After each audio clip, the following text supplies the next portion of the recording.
Hi, welcome to the fourth episode of the Webcast. We're here for the next 30 minutes, so a quick review of what I'll be talking about. The first part is a little bit of an update, then I'll talk a little bit about my books, and the final part will be Q&A as always. So let's start with the first one, an update. What have I been doing since the last Webcast? Well, mainly writing. A lot of work obviously, but mainly writing, and the good news is that my leg kick book is now finished, it's done. And now all I need to do is do the boring part, which is editing, revising, rewriting, and mostly shooting the pictures, which is a lot of work. It takes a lot of time to get that right. And once that is done, then I can send it off to be edited, formatting, typesetting, all the basically the practical stuff that needs to be done before a book can be published. So I'm working on that now, and with a little bit of luck, that should be hopefully. I would like to have it published by before the holiday season in December, so that would be great. My plan is as follows: while the book is out with the proofreaders and so on, so while it's out of my hands, in the meantime, I'm going to be working on a quick book that is tentatively titled "How to Conquer Your Fear of Fighting." It's also based on a blog post of mine that got a lot of attention, and a lot of people ask me that question.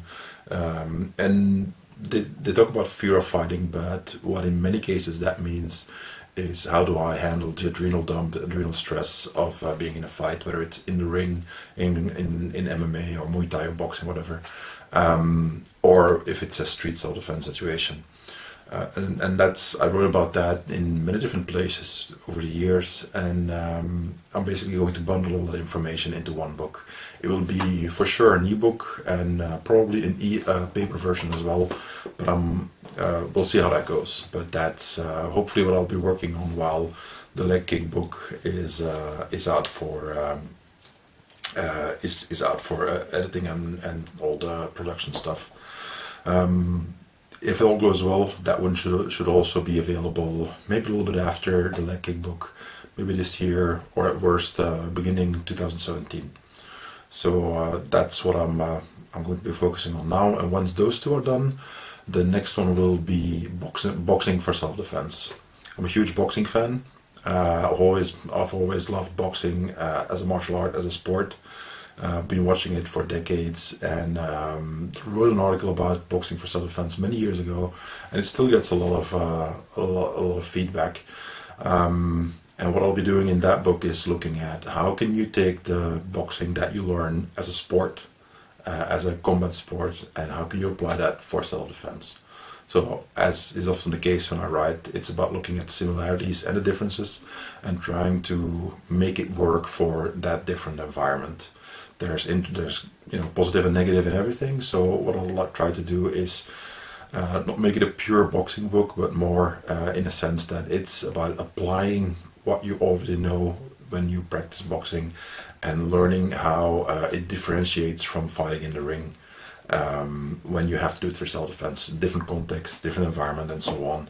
I'll give a bunch of examples and so on. That will also be lots of pictures, so that it's practical. And my whole goal would be to basically give information to people who want to focus on that particular martial art, which is what boxing is.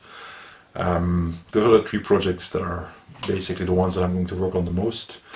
The boxing for self-defense book, again, I hope to finish it, have it published, with a little bit of luck, mid 2017, depending on context, meaning that depending on how busy I get, professionally speaking, and how much time I can dedicate to writing. That's always the biggest thing. It's just I have a day job, and that takes up a lot of time.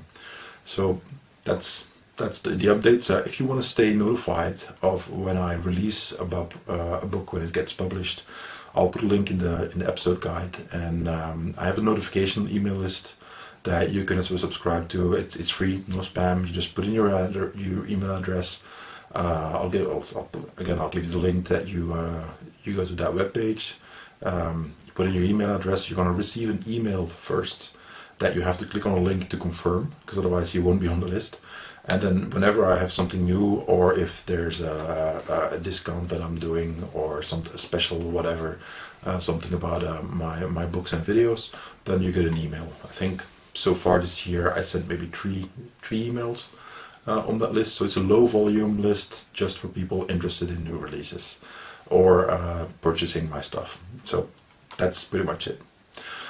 Moving on to the second topic, so my books. Why am I going to talk about my books? Well, for two reasons. First of all, give some information about what they are about, and hopefully that gives you a better sense of if they're interesting for you or not. But the main reason is that last year, Turtle Press, my first publisher, stopped working, and the rights to my first two books, The Fighter's Body and Timing in the Fighting Arts, went to a different publisher, YMAA. And they just released those two books with a new cover. So I just want to put it out there that to avoid confusing people who've already bought those two books, that obviously it'd be great if you buy them again, but I don't want to have people be upset afterwards. Thinking that I have two brand new books out and figuring out that they already own it, because the first book, Fighter's Body, I think it came out about 15, 16 years ago, and Timing in the Fighting Arts, not that much. It's also been about a decade or a little bit longer that it's been out. So they're relatively older books, and I want to avoid people thinking that this is new stuff coming out. So that's why I wanted to mention them. But if you haven't bought the books now, it's got a brand new cover. I like the covers a lot. They're a lot better than the previous ones, in my opinion. And now might be a good time to get those, and I'll explain a little bit about the books in this segment here. So the first thing, The Fighter's Body. This is the first book I wrote together with Lauren Christensen. He contacted me and asked me, would you want to write a book together? I was like, whoa, okay, cool, because Lauren's a pretty well-known writer and an authority in the field, and it was great. I learned a lot.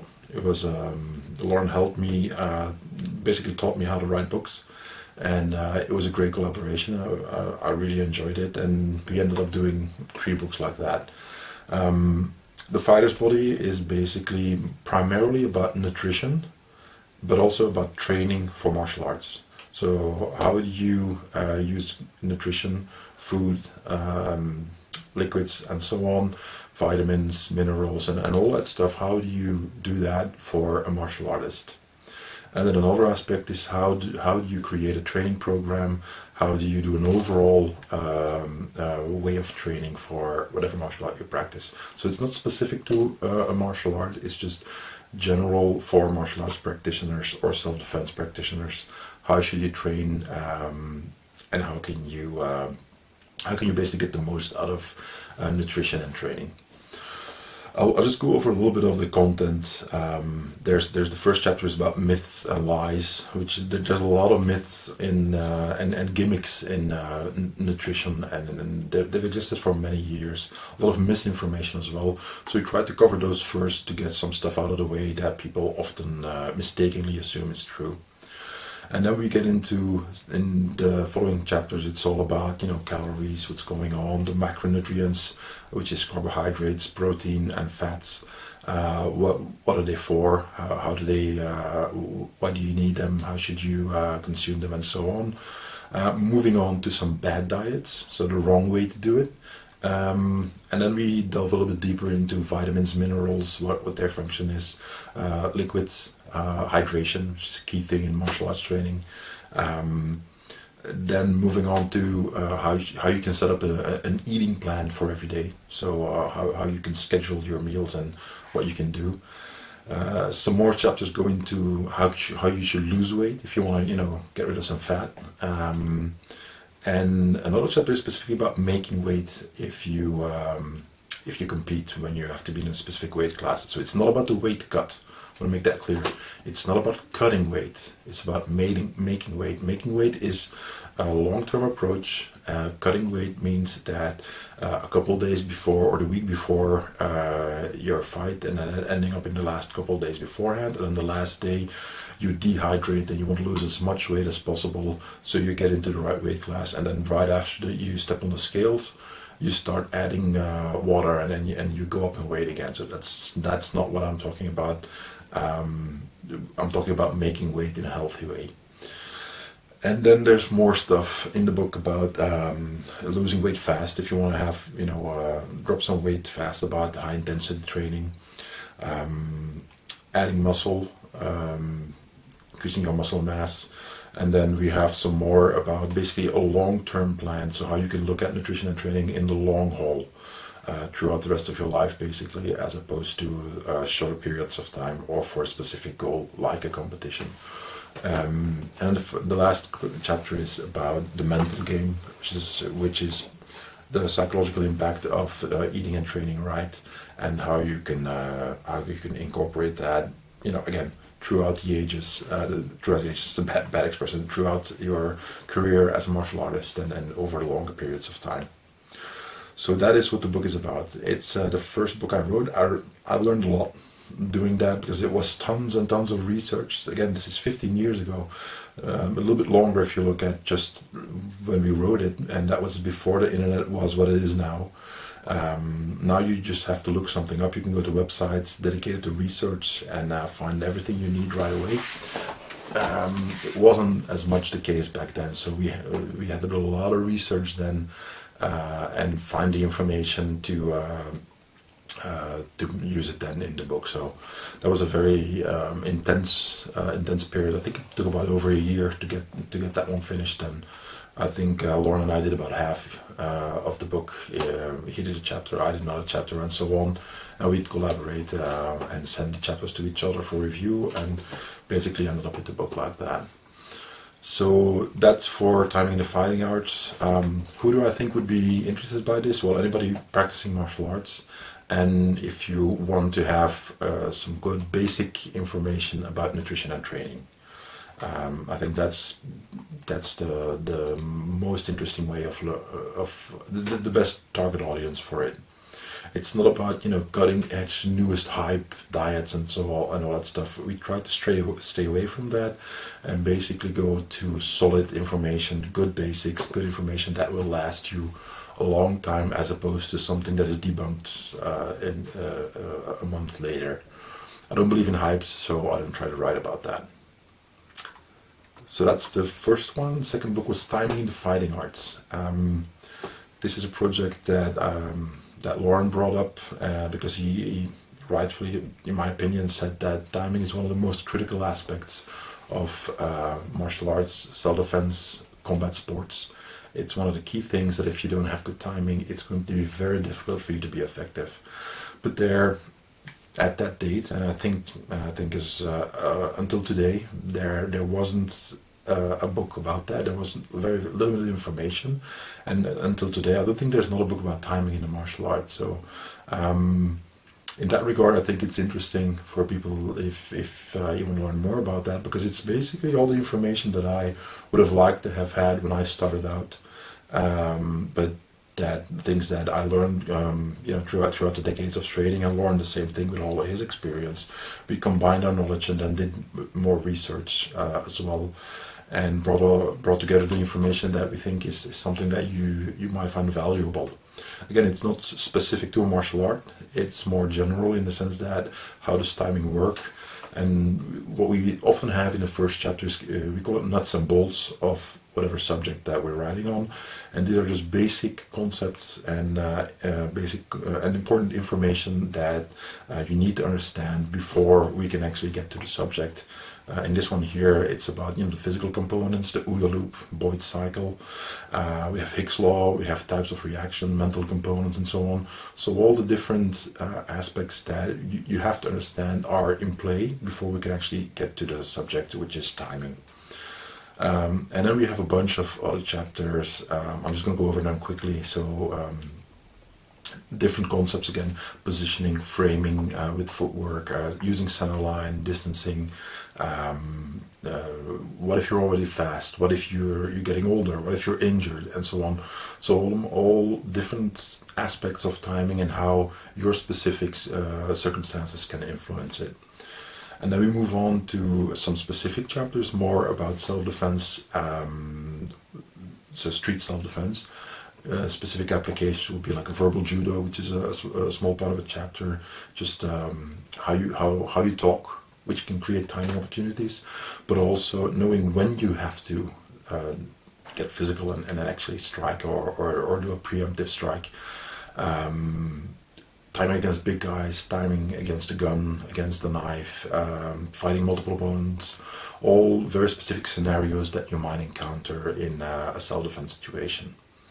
And then we have another chapter which I kind of liked, which is tournament or combat sports specific techniques, but applied to street self-defense, which is a little bit of a controversial topic.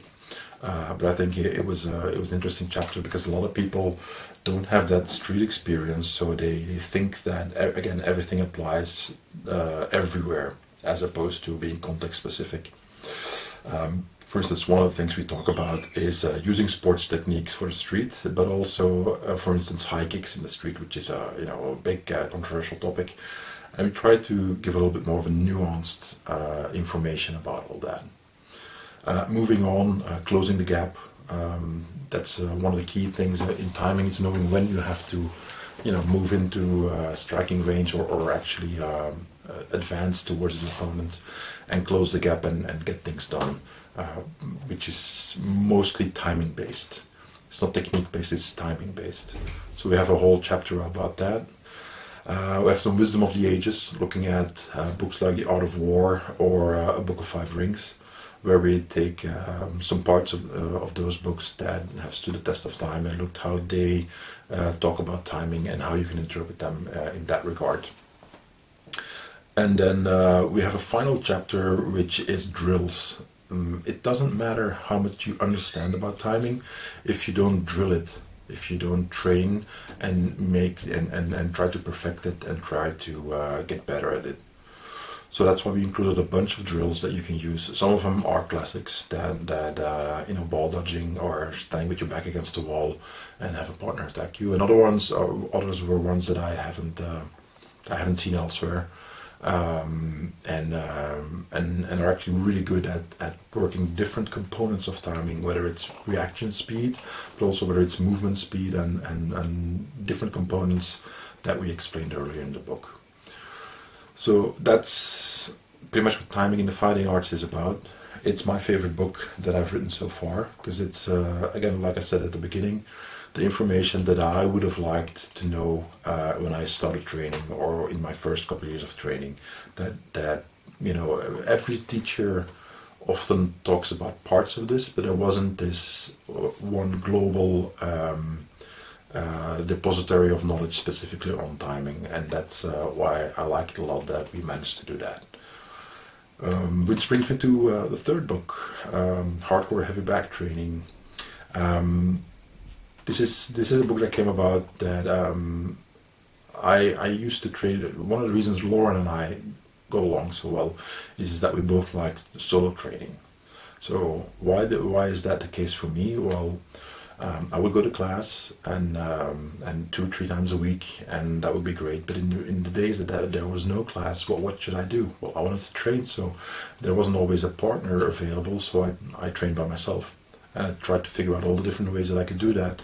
And in many cases, that would mean training with the heavy bag, because there's a lot you can do with that, but and you don't need a partner for it. So after proposing that project to Lauren, we worked together on that, and I pretty much wrote pretty much the entire book, and Lauren edited and helped guide me in the right direction when writing that book. What is it about? Again, it's not sport specific. It's how to use the heavy bag in the most versatile way possible, as opposed to only looking at it through the lens of boxing or Muay Thai or anything else. It's trying to look at the most diverse ways of using the heavy bag.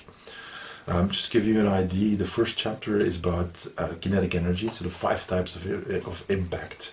Not every strike is the same. Striking techniques, which is what you'll mostly be doing on the heavy bag, are all different, and that is something that I try to. I've written about this many times. I've used it in many videos as well. If you're talking about striking and you're not clear on which type of impact that you're trying to create, it's going to be very, very difficult for you to get certain things done. And if you don't know what type of impact is expected from you when your teacher says hit, punch, kick, whatever, with this technique, it's hard to make it effective because he might be talking about something very different. What I've noticed is that many teachers don't mention the 5 types of impact, either because they don't know them or because for them it's self-evident. They don't really think about it as much. They know how to do it, but they don't really explain it in detail. So I wanted to make that specifically clear in this book here, because that way you can train in a more focused manner, which is the best way to train, as opposed to just doing whatever and hoping that you're doing some good training. So that's the first chapter. Then we move into how to pick the right heavy bag, how to take care of it, how to attach it, and then some basic information, again a nuts and bolts chapter with basic concepts that you should know about training. And then all the following chapters are different specific ways of training with the heavy bag. When you hang it from from a chain or from a rope, with the heavy bag, swinging it, making it moving around and using that movement in specific ways. When your partner holds it, when you put the bag on the ground, when you put the bag on the floor, but your partner is holding it, and all different ways of using it in a very versatile manner. Then we have some stuff on precision enhancers, which is ways to teach you to be more precise, because that's one of the key issues with the heavy bag. Is just one big object with no identifiers, in the sense that you have to imagine that you're hitting somebody's jaw, you have to imagine that you're hitting somebody's solar plexus, but it doesn't look like anything special. If you hit a couple of inches higher or lower, you can't tell on a heavy bag. So I looked at some ways to work on precision, which is, if you're going to hit something, might as well be precise.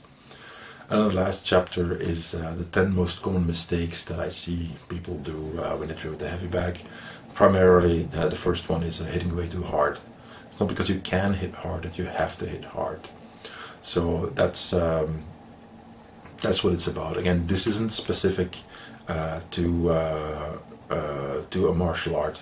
It's generally speaking, in a sense that I try to write a lot of my stuff so that you can take the information and adapt it to whatever you're doing. So that there are limitations to that method, but I think it's more interesting to look at how can you get the most out of training with a heavy bag, as opposed to me just saying, well, if you're a boxer, train like this, and everybody else, they can't use the information. It doesn't make sense to me. So that's if you're looking for new ways to work with the heavy bag, or a lot of drills and a lot of stuff like that, whether it's for combat sports or self-defense, that's something that I would advise you. There's a companion video. I'll put the links in the episode guide that I shot with Paladin Press, which is very extensive. There's stuff that is in the books that is not in the video, and vice versa, which makes it all come to life. So they work really well together, in my opinion. So that was the third book, and the fourth one is Martial Arts Self-Defense and a Whole Lot More, the Best of Wim's Blog, Volume 1, which is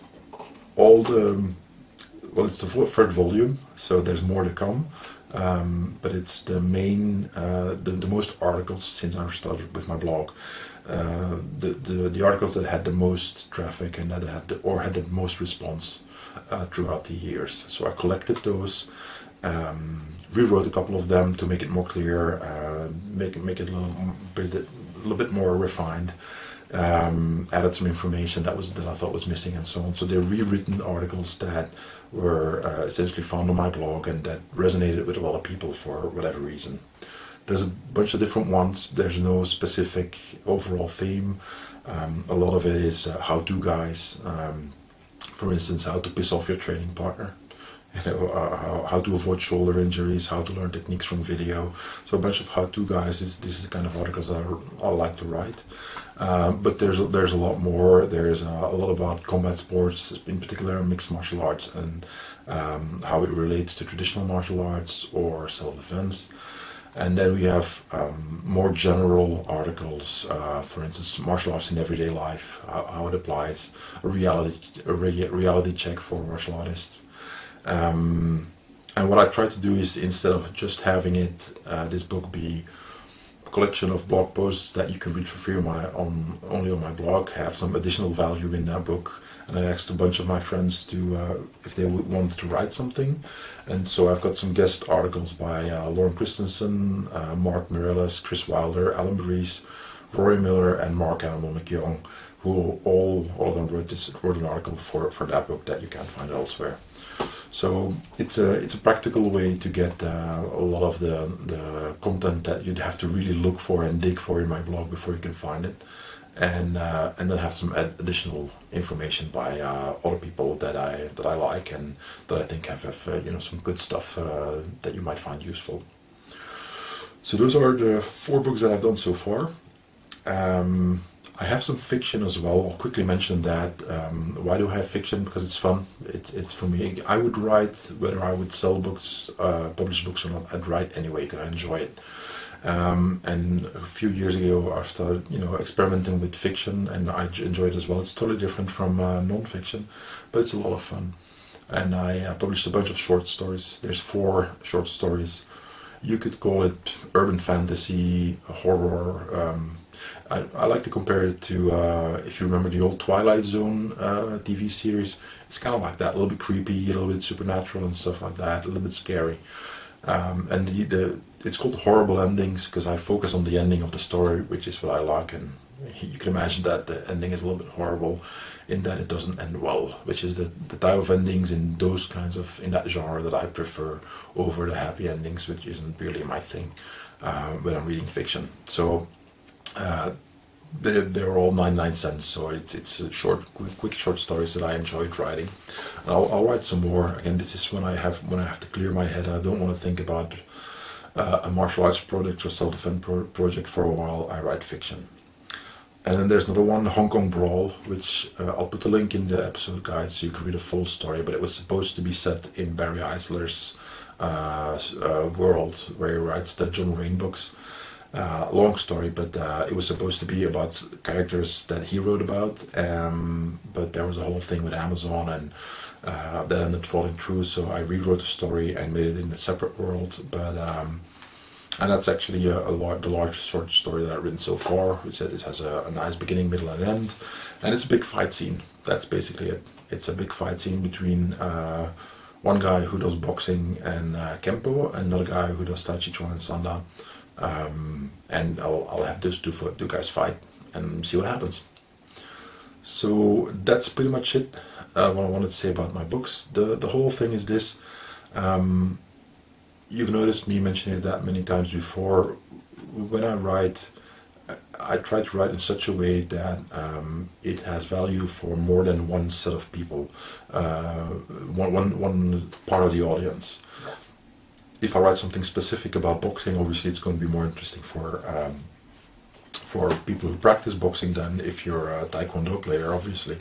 But my main goal is try to give information that you can use in more than one environment, if at all possible. And I try to write in a way that is applicable to many arts instead of focusing on just one. My whole thing is that this is just what I think is good information and what works for me, my students, and so on. And then I check it with other people, of course. But it doesn't mean that it's the only way. That doesn't mean that it's the best overall way for you specifically. It's just that I think this is information that you can use and is valuable, as opposed to saying like this is the best, or I don't believe in hypes, and that includes whatever I write or whatever I publish. This is just my thing, and I do the best I can, and I hope you can find value in it. So that's the overall theme for whatever I'm writing about. So that's pretty much it about the books. So we'll move to the Q&A part of the webcast. Again, if you have questions that you'd like me to answer, what I always do is I invite people to contact me on my Facebook page. I'll put a link in the episode guide again, and then I'll ask. I'm getting ready for another webcast recording.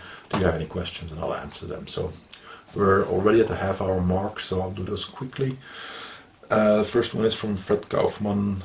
Fred asks, what is the right age to start kids in self-defense classes, and which discipline is best as a starting point from which to build on?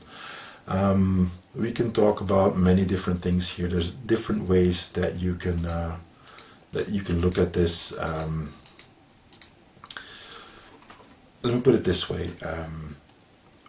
What I did with my kids, they're teenagers now, they first enrolled in gymnastics. Why? Because gymnastics is a really good way to get awareness about how does your body work, how does it move, running, jumping, rolling, learning to fall and get back up again.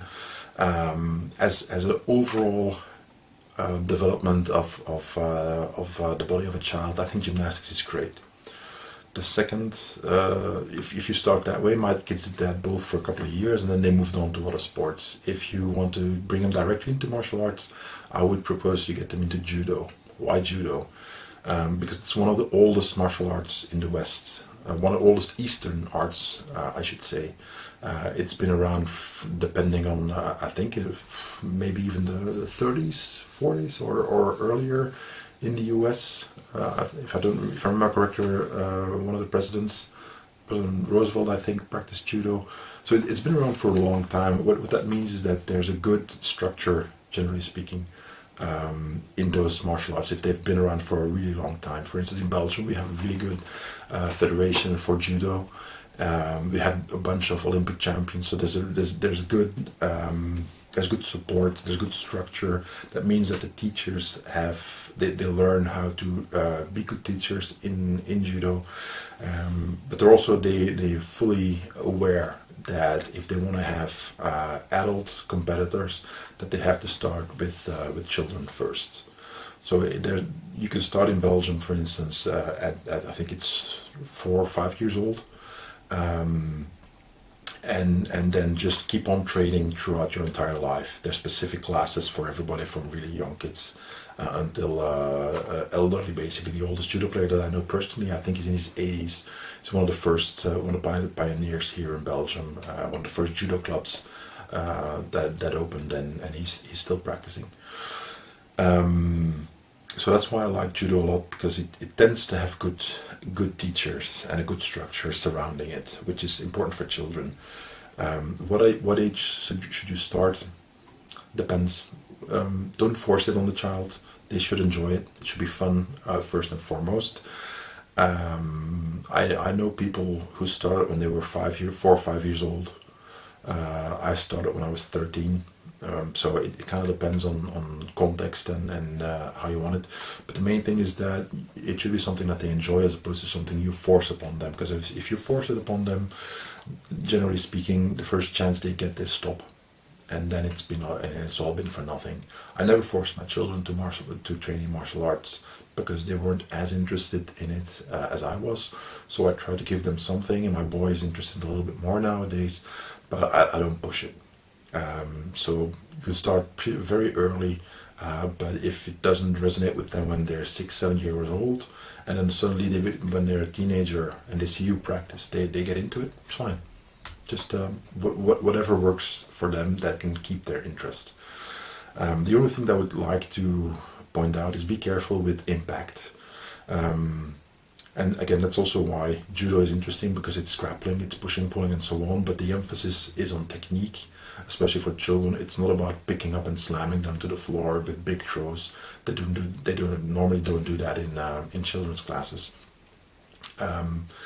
because when children, especially young children, the bones aren't fully formed yet, the body is still growing, and so on. So if you have high impact techniques, whether it's striking, hitting the heavy bag, hitting focus mitts, and so on, that can have a really negative influence on how their body develops and create chronic problems later on in life. So I would advise against that. My boy now, he's 14, and when we do boxing, He hits the focus mitts, but he has the gloves on and he doesn't get the hit hard.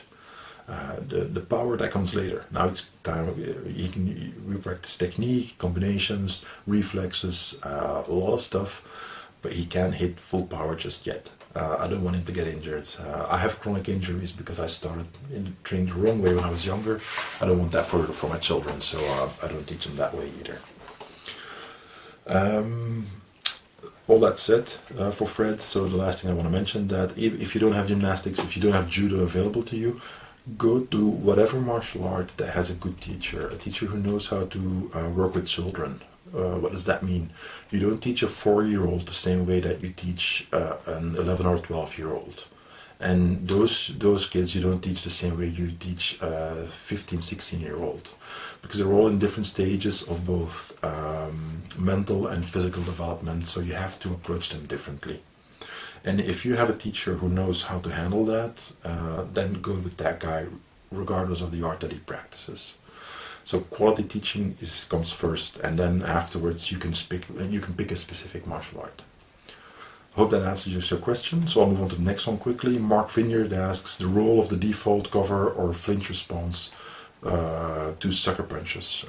So the flinch response or the startle response is an unconscious response that we have to when our brain perceives an immediate threat. It can be many different things.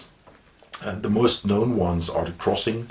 This one here, where you cross your hands, or when you cross and you lean away, you turn your head away from the danger. That is one that is very common. The other one that is most commonly seen in when you look at how to use it in martial arts is the extension. So your arms go forward and go away from you, sometimes even with the leaning away or the ducking movement. So there are two opposite ways of working. There's other startle responses. When, for instance, there's a loud noise and somebody they jump up or they drop down. Those are also startle responses, and you might not see that arm movement. So it's not just about the arms. The part of your brain that does that is that creates that startle response is not under your conscious control. So it's not your conscious mind. It's a really primitive part about of your brain that looks at how to defend you when it perceives danger, and it doesn't have time to think about, well, maybe is it a real danger? No. What should I do? No. You just react. And looking at the context of sucker punches, you react to a sudden visual stimulus, because it's unlikely to be an auditory stimulus, because by the time you hear a sucker punch, it's already landed pretty much. So it's about seeing something that triggers that response. The way that I see it, there's different ways to go about it, but the way that I see it is if you have this crossing arm technique, the startle response, you can use it as a block. You can go from some sort of covering position that you see in boxing and Muay Thai and so on, or instead of using two hands, you can use one hand, and this becomes a parrying motion, which you can then add evasion to and so on, which is the turning of the head, could be an evasive movement with the head. So you can try to transform, is not the right word, try to use the startle response into a technique. This requires a lot of training, specific training and so on, but it can most certainly be done. If we're talking about sucker punches, the main thing is that if the sucker punch happens and you don't have the time to react because you didn't see it coming, then it doesn't matter what kind of flinch or startle response you have, it's going to land. So it's just you have to have the opportunity to actually do something. So your brain needs to have the time to pick up that that you're in danger, and then get that startle, that flinch response going. So that's the first thing. A sucker punch, if it's done right, you don't have the time to do it. So that's what I want to say is that the flinch response isn't the magical solution. It's not how it works. So that's the first part. The second thing is that you want to train this, and what I would advise is make a video of your training and look at how you actually react, and have your partner try to really startle you and create a genuine flinch response, as opposed to something that you think is what it should look like, and then when you actually flinch, you do something different. So again, this is a very complex subject. There's a lot more that we could say about that, but I would start with that stuff and see how your training evolves from there. So the next question is from Jerry Boyce. Jerry asks, since you travel, how about discussing the topic of having to potentially apply your self-defense in a foreign country? Yes, I do travel a lot. I've traveled a lot throughout my life already, all over the world. I've been to Russia when it was in turmoil right after communism fell, and the country really was in rapid change. I've been to Asia several times, to China, Malaysia, all over the place. Been to the US many times, traveled throughout Europe. So I've been to a lot of places, and it's an interesting topic when you look at self-defense. There's two ways that you can go about it, answering this question. The first thing that I would advise is, first off, get information. Look up information about the country, about the legal system, what is allowed, what is not allowed. For instance, here in Belgium, if you're not allowed to carry a knife that is a locking knife or a straight knife or a fixed blade. So you can carry a pocket knife in a sense, like those Swiss Army knives, so non-locking folder. You can carry that. You cannot get whatever type of locking knife, like a Spyderco that you flip open and it locks. You can't carry that over here. So if you have one and you live in a country where you can actually carry that, it doesn't work here. You can't do that. Or you can, but you're gonna run into trouble if you carry it. Police can confiscate it. They can actually arrest you for that. That's one. And two, if you use it for self-defense, by default you are wrong. You shouldn't have done that. So that is the main thing that you should know, is what is the legal system like and what is allowed, what is not allowed. The second thing that I would say is get the information not just from websites and organizations that supply it, but also try to get in touch with a local. Ask somebody who lives there, well, how does it work in your country? What should I do? What should I avoid? And the main thing is then making sure that you don't act like a typical tourist who is loud and everybody notices you, and you go out of your way to do stuff that nobody does, that the locals don't do. So you draw attention to yourself. When you draw attention, that brings out the bad people. There's a lot of small-time criminals. What is that thing? They are con artists, they're pickpockets, they're thieves, and so on, and they target tourists. The more you act like a tourist, the more easily that you will be spotted, and you end up in a situation where you might have to defend yourself. So don't be like that. Try to be discreet. Don't draw attention to yourself. Don't flash money around. Don't walk around with a big camera hanging around your neck. Just be discreet. Don't be an asshole. Don't be obnoxious to locals. Don't be all superior, and just be somebody that, for instance, imagine that where you live and you walk out your door and you get into the street and there's a tourist there. Well, what would you like him to be like? So that you think like, this is an okay person, and I actually want to help this person if they ask me directions or whatever. Think about it that way and act the same way when you're in another country. So that avoids a lot of problems. Main thing, if you do end up having to use techniques or whatever, you have to defend yourself. Remember that you're going to have to be able to leave the country as well.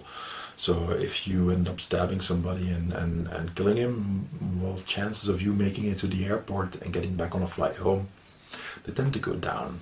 So I would consider that at length before you decide how to act when you're in a different country. Which is again why the emphasis on not getting into trouble to begin with is so important. So be very careful, consider wisely what you will do in specific types of contexts, because if you're in a third world country, democracy isn't rule of law and all that stuff. It's not the same as when you're in a Western society. Many stories I can tell about that, but I'll not go into it. So consider where you are and what the ramifications are before you need to consider that. If it does happen, focus on escape, focus on evasion, focus on using minimum force to get the job done, as opposed to kick him a couple of times when he's down and stomp his head and break his neck and so on because you're angry. That's never a good idea, but it's especially not a good idea if you're a foreigner. Don't forget that if you're in a foreign country, you don't speak the language. You're gonna have to, and law enforcement gets involved. They don't know what happened. They have no idea, and you don't speak the language. So while they do, no, 9 out of 10, they'll just lock you up. You're gonna have to find somebody to translate. That might take time and so on. In the meantime, you get locked up. So that's what happens a lot. Or they don't want to deal with you, and they have other ways of getting rid of you. So that is stuff that you need to avoid. So be careful about using self-defense and assuming that the self-defense that you trained your whole life for in your country, that it's going to be applicable in the exact same way in a different country. So get a lot of information, ask locals who live there, people you know, like how does it work in your country, what should I do, and so on. But most of all, try to avoid getting into trouble.